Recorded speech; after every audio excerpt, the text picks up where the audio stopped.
Hello students, कैसे हैं आप लोग? बढ़िया। तो भाई बच्चा लोग, आज हम आपके इंग्लिश के फर्स्ट फ्लाइट का थर्ड चैप्टर का पार्ट 2 शुरू करने जा रहे हैं, जिसका नाम है द ब्लैक एरोप्लेन। भाई इससे पहले हमने इसका फर्स्ट पार्ट देखा था, जहाँ पे हमने देखा था कि एक सीगल है, एक बर्ड है जो कि उड़ने को डरता था। तो कैसे भाई उसकी मम्मी ने उसको उड़ना सिखाया और कैसे उसमें उड़ने की हिम्मत आई। ठीक है, तो उसी का दूसरा पार्ट हम देखने वाले हैं, द ब्लैक एरोप्लेन। चलिए आइए हम शुरू करते हैं। The moon was coming up in the east behind me and the stars were shining in the clear sky above me. There wasn't a cloud in the sky. I was happy to be alone high up above the sleeping countryside. अब यहाँ पे एक plane driver है, एक pilot है जो कि अपनी आसपास की चीज़ें हमको बता रहा है। The moon was coming up, भाई मून बाहर को निकल रहा था ईस्ट में से, बिहाइंड मी मेरे पीछे से। भाई इसका मतलब जिस समय ये प्लेन उड़ा रहा था वो अंधेरे में था। एंड स्टार्स वेर शाइनिंग, भाई मेरे ऊपर जो आसमान था वहाँ पे सितारे एकदम अच्छे से चमक रहे थे। There wasn't a cloud in the sky, एक भी बादल आसमान में नहीं था। I was happy to be alone हाई, मुझे बहुत खुशी, मतलब अच्छा लग रहा था कि मैं वहाँ पे इतने ऊंचाई पे अकेला हूँ, एकदम उड़ रहा हूँ। About the sleeping country side, भाई इस कंट्री साइड का मतलब है कि शहर में और शहर के आजू बाजू जितने भी विस्तार हैं सभी में लोग बाग आराम से सो रहे हैं और मैं आराम से मस्त उड़ रहा हूँ ऊपर। I was flying my all Dakota aeroplane over France back to England. I was dreaming of my holiday and looking forward to being with my family. I looked at my watch, 1:30 in the morning. देखिए अब वो क्या बोल रहा है कि मैं मेरे डकोटा, भाई उसका एक एरोप्लेन है, आपको मालूम होगा कि हर एरोप्लेन को कुछ ना कुछ नाम दिया जाता है। सो इसने अपने एरोप्लेन को नाम दिया हुआ है डकोटा एरोप्लेन। कहाँ से कहाँ जा रहा था? फ्रांस बैक टू इंग्लैंड, मतलब फ्रांस के ऊपर से उड़ रहा था, वापस इंग्लैंड को जा रहा था। I was dreaming of my holiday, भाई मैं अपने छुट्टियों के बारे में सोच रहा था, अपने परिवार के साथ रहने के लिए सोच रहा था। लुकिंग फॉरवर्ड मतलब मेरे मन में बस यही ख्याल आ रहा था कि भाई अब मैं अपनी फैमिली को मिलूँगा, उनके साथ रहूँगा। आई लुक्ड एट माई वॉच, भाई मैंने अपनी घड़ी की तरफ देखा तो टाइम कितना हो रहा था? 1:30 in the morning.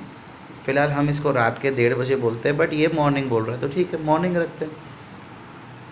I should call Paris control soon, I thought. As I looked down past the nose of the aeroplane, I saw the lights of big city in front of me. I switched on the radio and said, Paris control, Dakota DS-088 here. Can you hear me? I am on my way to England. Over. अब भाई उसने सोचा कि मैं control, मतलब जो control room होता है पेरिस का, वहाँ पे फ़ोन करूँ। क्यों? बिकॉज मैंने देखा कि मेरे एरोप्लेन के नीचे कई सारी रोशनी हो रही थी, मतलब भाई एक बहुत ही बड़ी सी सिटी है और वहाँ पे लाइट चल रही थी। तो उसको लगा पेरिस आ गया है तो पेरिस में लैंडिंग करनी है, तो वो उतरेगा ना उतरे। तो उसने अपना रेडियो ऑन किया एंड बोलना चालू किया, भाई पेरिस कंट्रोल, मैं डकोटा DS-088 से बात कर रहा हूँ, क्या आप मुझे सुन पा रहे हैं? मैं इंग्लैंड आ रहा हूँ, ओवर। आपको पता ही होगा कि ये वॉकी टॉकी स्टाइल है कि जब हम हमारी बात कहना कंप्लीट कर देते हैं तो हम ओवर कहते हैं कि भाई मेरी तरफ से बोलना हो गया है। अब सामने से जवाब आया, The voice from the radio answered me immediately. DS-088, I can hear you. You ought to turn 12 degrees west now. DS-088 over. भाई वहाँ से आवाज़ क्या आई कि भाई मैं तुम्हें सुन पा रहे हैं, सुन पा रही हूँ। You ought to turn, भाई आपको देखो, ought to का मतलब होता है चाहिए, भाई आप क्या वहाँ पे आपको करना है, ठीक है, आपको 12 डिग्री से वेस्ट की तरफ घूमना है, over. I checked the map and compass, switched over to my second and last fuel tank and turned the Dakota 12 degrees west towards England. I will be in time for breakfast, I thought, a good big English breakfast. Everything was going well. It was an easy flight. अब वो क्या बोल रहा है कि जैसे उसने जवाब सुना, उसने मैप चेक किया एंड कंपास, भाई कंपास आपको मालूम है जिससे हम डायरेक्शन देखते हैं।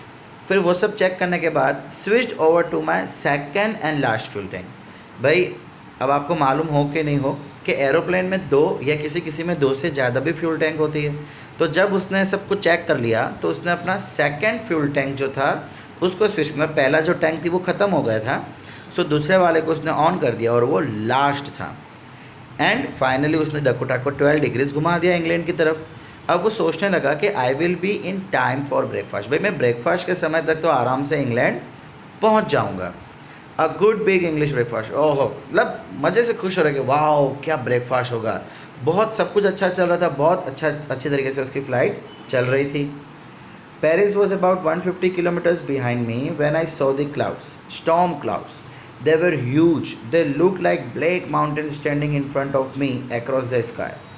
अब भाई उसने सडनली काले घने बादल देखे, बहुत ही बड़े, ह्यूज। एंड जब उसने बादल देखे तो उस समय पेरिस जो है कम तकरीबन 150 किलोमीटर उससे पीछे रह गया था।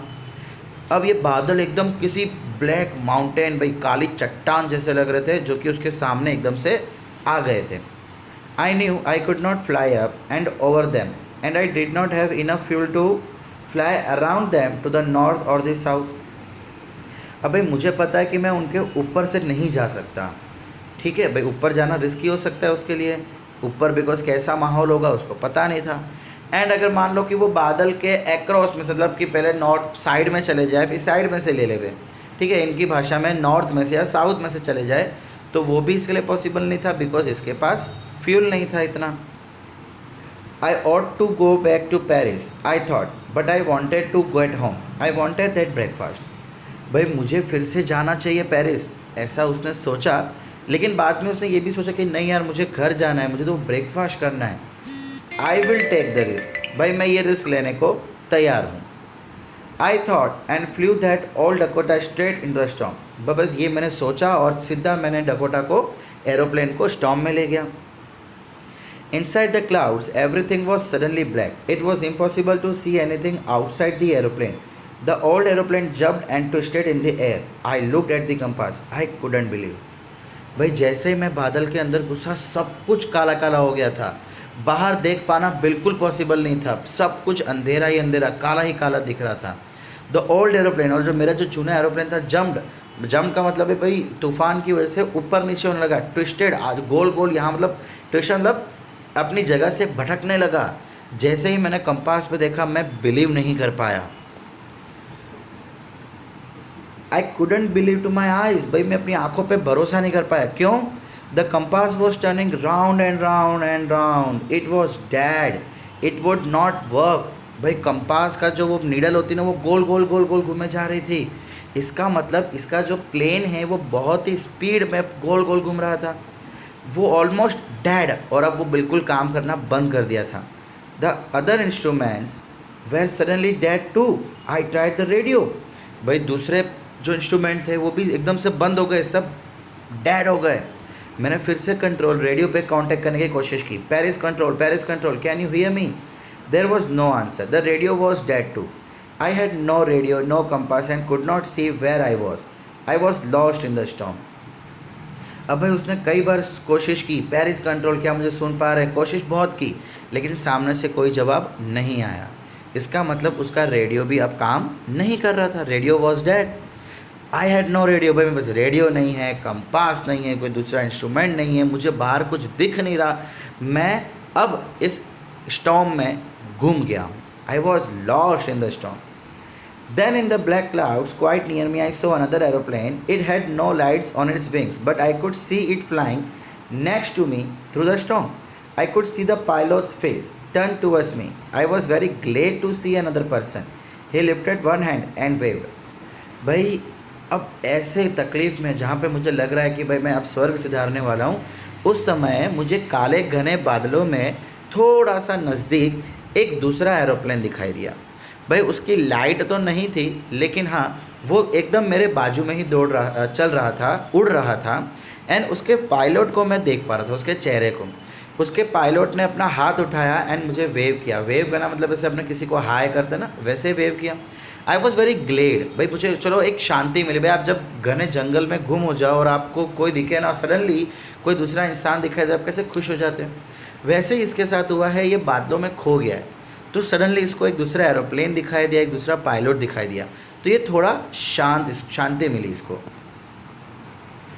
Follow me, he was saying, follow me, he knows that I am lost, I thought he is trying to help me. भाई उसने मुझे बोला फॉलो करो, मतलब ऐसे इशारों में बोला कि मुझे फॉलो करो, उसे लगता है मतलब मुझे उसे मालूम है कि मैं यहाँ पे गुम हो गया हूँ और इसलिए मेरी मदद करने की कोशिश कर रहा है. He turned his aeroplane slowly to the north in the front of my Dakota so that it would be easier for me to follow him. I was very happy to go behind the strange aeroplane like an obedient child. भाई अब धीमे धीमे वो अपना plane को north की तरफ ले आया, मतलब मेरे एकदम आगे ले आया ताकि मैं उसको इजीली फॉलो कर सकूं. एंड मैं बहुत खुश था भाई, एक स्ट्रेंज, एक अनजाने एरोप्लेन, एक अनजाने पायलट को फॉलो कर रहा था, बट मैं खुश था. एंड मैं उसको कैसे फॉलो कर रहा था? एक ओबीडियंट चाइल्ड की तरह. आपकी तरह तो बिल्कुल भी नहीं, आप तो कुछ मानते हो नहीं. यहाँ पे एक ओबीडियंट चाइल्ड जो हमारी हर बातें मानता हो. ठीक है, अगर आप मानते हो तो खुश हो जाओ, नहीं तो बहुत खुश हो जाओ. After half an hour the strange black aeroplane was still there in front of me in the clouds. भाई आधा घंटा हो चुका था और वो पराया अनजाना एरोप्लेन अभी भी मेरे सामने था. Now, there was only enough fuel in the Old Dakota's last tank to fly for 5 to 10 minutes more. I was starting to feel frightened again, but then he started to go down and I followed through the storm. अब यह तकलीफ़ ये थी कि उसके अब जो आखिरी फ्यूल टैंक था उसमें भी सिर्फ इतना ही फ्यूल बचा था कि वो 10 मिनट या 5 मिनट तक ट्रैवल कर सके. फिर से उसको डर लगने लगा, लेकिन उसी समय वो सामने वाला बंदा नीचे जाना शुरू हुआ एंड मैं उसको धीमे धीमे फॉलो करता रहा. Suddenly I came out of the clouds and saw 2 long straight lines of lights in front of me. It was a runway and airport. I was safe. I turn to look for my friend in the black aeroplane, but the sky was empty. There was nothing there. The black aeroplane was gone. I could not see any it where. ओहो, अब वो क्या बोल रहा है, जैसे ही वो नीचे गया वो काले घने बादलों में से बाहर आ गया एंड उसको कुछ स्ट्रेट लाइन, लाइट की ऐसे स्ट्रेट लाइन में लाइट लगी हुई है वो उसको दिखाई दे रही थी और उसको तुरंत ही रियलाइज़ हो गया कि यार ये तो रनवे है, ये तो एयरपोर्ट है. यस, चलो भाई अब मैं सेफ़ हूँ. भाई उसको थैंक यू बोलने के लिए वो पीछे घुमा तो उसने देखा कि वहाँ पे तो कोई एरोप्लेन ही नहीं है. The sky was empty. एकदम साफ बादल है, कुछ भी नहीं था वहाँ पे और ये जो काला एरोप्लेन था वो कहीं को जा चुका था. I could not see it anywhere. मुझे वो कहीं पे दिखाई नहीं दे रहा था. I landed and was not sorry to walk away from old Dakota near the control tower. I went and asked the woman in the control centre where I was and who the other pilot was. I wanted to say thank you.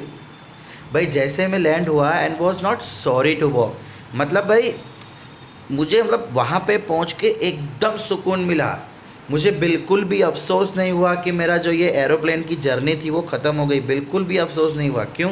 सीधी सी बात है यार, उसको मौत दिख रही थी, मौत के मुंह में से बाहर आया है.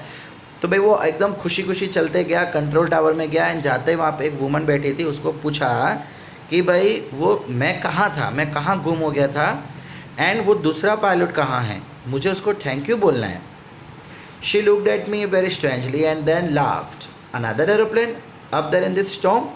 No other aeroplanes were flying tonight. Yours was the only one I could see in the radar. वो मेरी तरफ एकदम अजीब तरीके से देख के हंस पड़ी. बोले क्या दूसरे एरोप्लेन इतने स्टॉर्म में? हाँ भाई, कोई भी एरोप्लेन इस समय नहीं उड़ रहा था, सिर्फ आप ही का एक एरोप्लेन था जिसको मैं रेडार में देख पा रही थी. So who help me to arrive there safely without a compass और अ रेडियो और without any more fuel in my tanks. भाई वो भी सोचने लगा कि अगर वहाँ पे कोई एरोप्लेन नहीं था तो मेरी मदद किसने की. ना ही मेरे पास कंपास था, ना ही मेरे पास रेडियो था, ना ही मेरे पास बहुत ज़्यादा फ्यूल था, तो आखिरकार मेरी मदद की किसने. Who was the pilot on the strange black aeroplane flying in the storm without lights. भाई वो पायलट कौन था जो एक काले बादल में उड़ रहा था बिना लाइटों के इस स्टॉर्म में. आप समझ ही चुके होंगे कि जब हम सच्चे दिल से कुछ चाहते हैं और अगर हम तकलीफ़ में हैं तो भगवान को भी हमारी मदद करने आना पड़ता है. आई डोंट नो कि इस स्टोरी में वो ब्लैक एरोप्लेन वाला आदमी कौन था, बट हम यही मान के चल सकते हैं कि वो भगवान ही थे. तो अगर आपको भी लाइफ में कुछ करना हो बच्चा लोग, बस खाली एक स्टेप उठाओ, बाकी का काम भगवान पे छोड़ दो. ठीक है, तो आज की मेरी फ़िलोसॉफ़ी भाषण यहीं तक था. आगे की बात हम करेंगे हमारे अगले वीडियो में. Thank you.